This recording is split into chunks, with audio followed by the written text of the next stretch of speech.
Let us welcome the President of the United States, Joe Biden.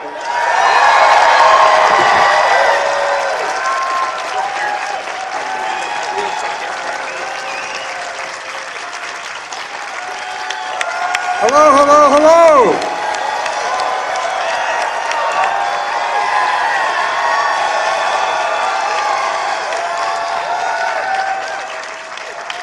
Today's a good day.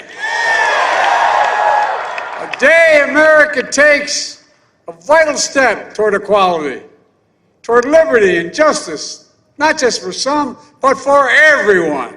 Everyone. Toward creating a nation where decency, dignity, and love are recognized, honored, and protected. Today, I sign the Respect for Marriage Act into law. Deciding whether to marry, who to marry, is one of the most profound decisions a person can make. And as I've said before, and some of you might remember, on a certain TV show 10 years ago, I got in trouble. Marriage, I mean this involved my heart. Marriage is a simple proposition. Who do you love? And will you be loyal to that person you love? It's not more complicated than that. And the law recognizes that everyone should have the right to answer those questions for themselves without the government interference.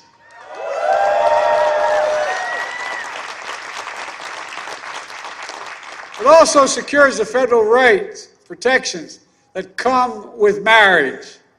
Like when your loved one gets sick and you've legally recognized as a next of kin.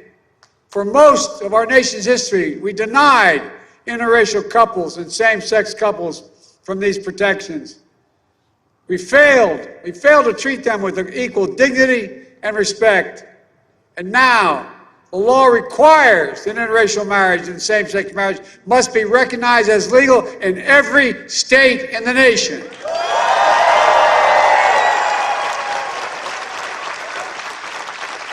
I want to thank all of you for being here today, for being part of this important movement.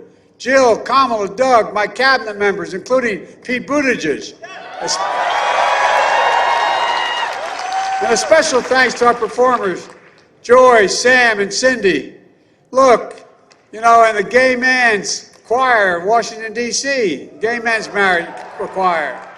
And the members of Congress here today, in the Senate, this bipartisan vote simply would not have happened without the leadership and persistence of a real hero, Tammy Baldwin, Senator Tammy Baldwin.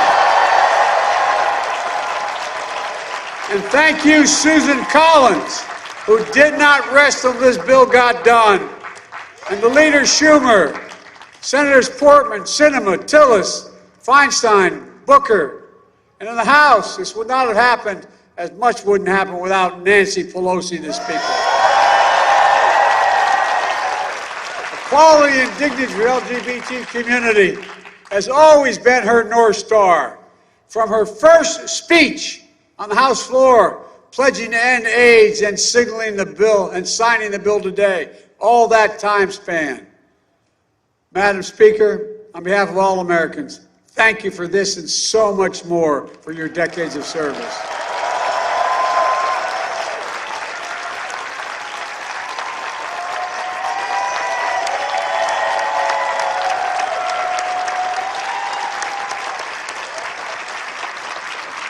We also owe our special thanks to representatives like Jerry Nadler, who first introduced the Respect for Marriage Act a decade ago, David Cicilline, and Sharice Davids as leaders of the Equality Caucus, and so many others, many of whom are here today, who did what was right. Standing behind me are dozens of plaintiffs. Up there, don't jump.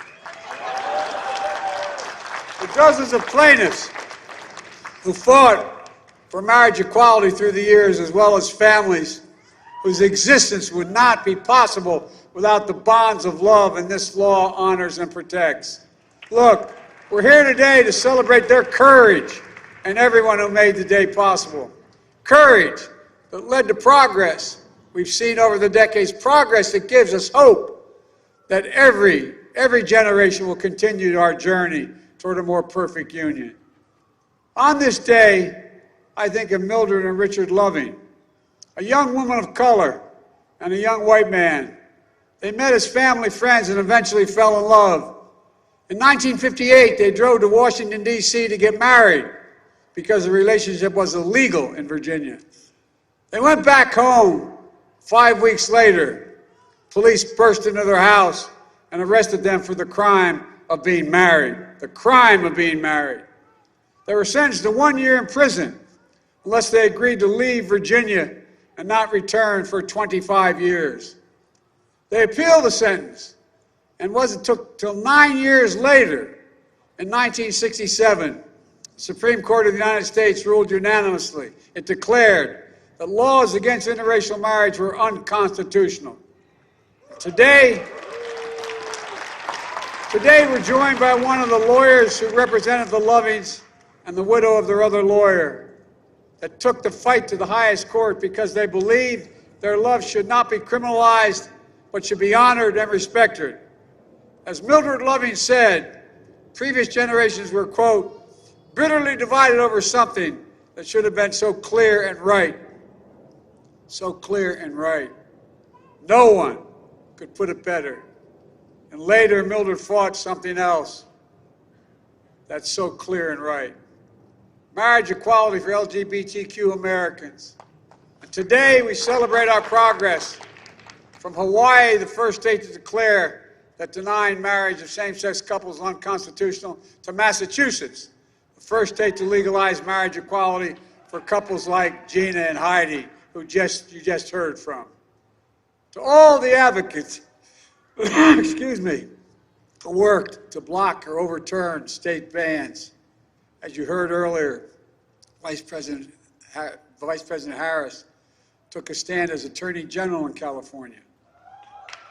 Talked earlier. Others also spoke out. One of them was my son, Beau Biden, who was Attorney General of the state of Delaware, who filed an amicus brief with the Supreme Court in favor of marriage equality and pushed to add gender identity protections into the law as well. Today, remember Edie Windsor and her partner, Thea. In 1965, they met in their 30s. They fell in love, secretly got engaged, and Edie wore an engagement pin rather than a ring to avoid questions. They had 40 wonderful years together. Then Thea was diagnosed with MS, and Edie became her full-time caregiver. They went to Canada. They got married. As Edie would say, don't postpone joy.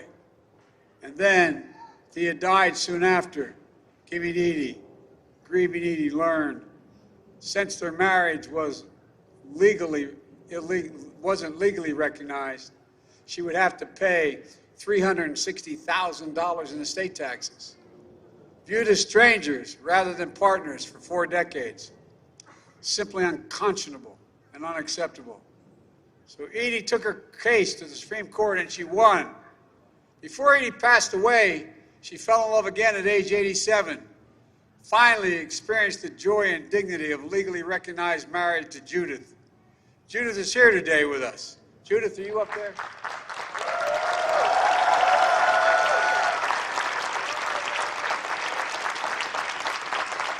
Also here today are many of the 16 plaintiffs in the same-sex marriage case that helped bring us here.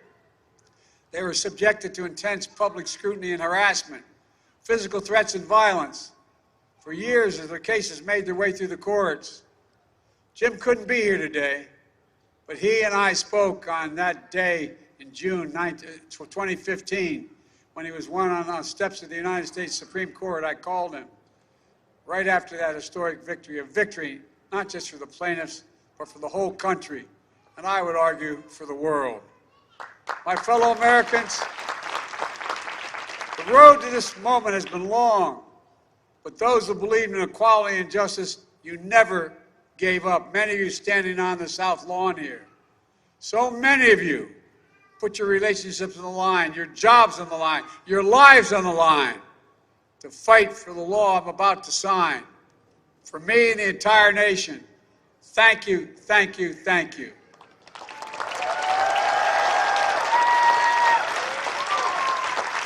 It's one thing for the Supreme Court to rule on a case.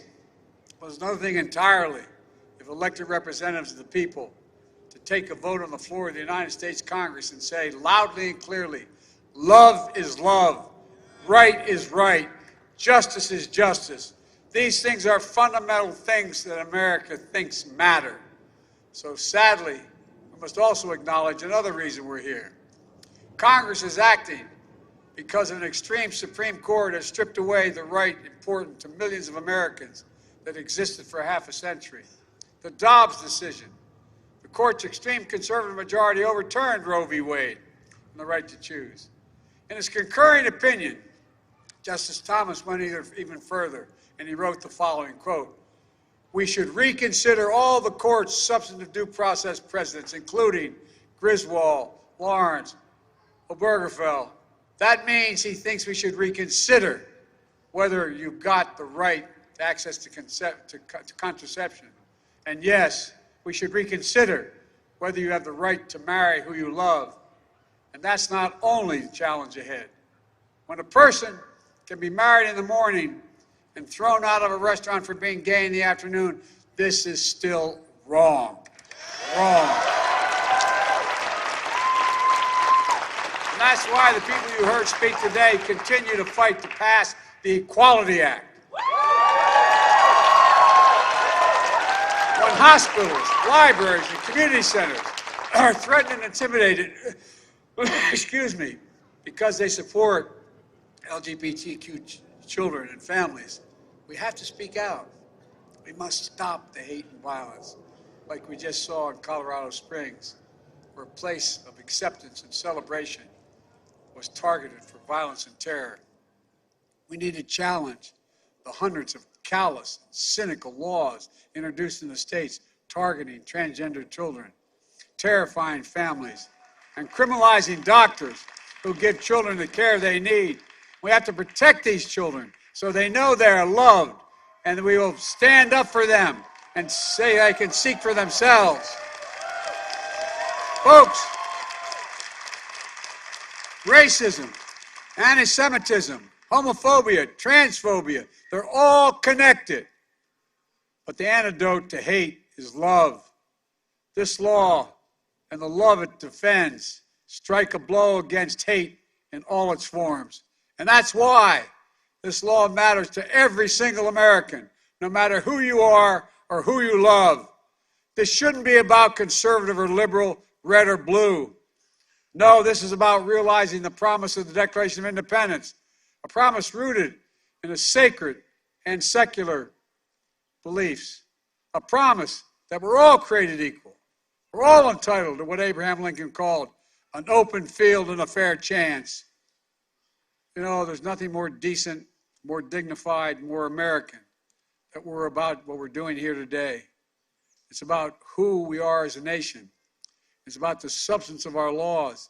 It's about being true to the best of the soul of America. Decency, dignity, love. Let me close with something else that happened on the same day that Congress sent me this bill. Brittany Griner was finally on her way home.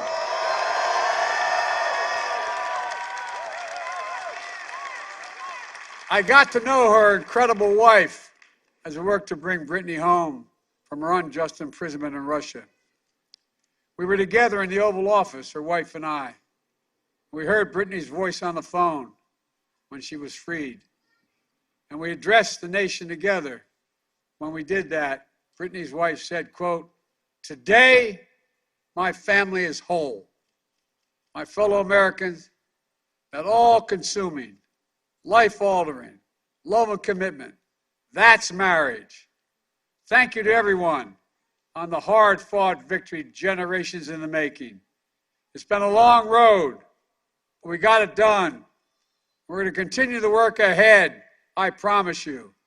God bless you all, and may God protect our troops. And now, let me sign the Respect for Marriage Act into law.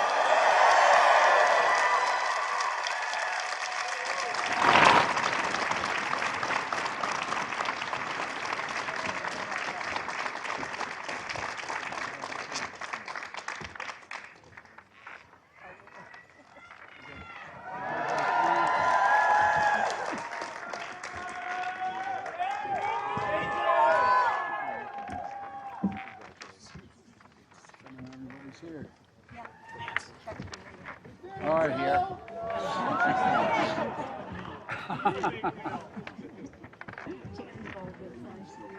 Yes, I did. She All was right. that day. Right, she was that day. Here we go.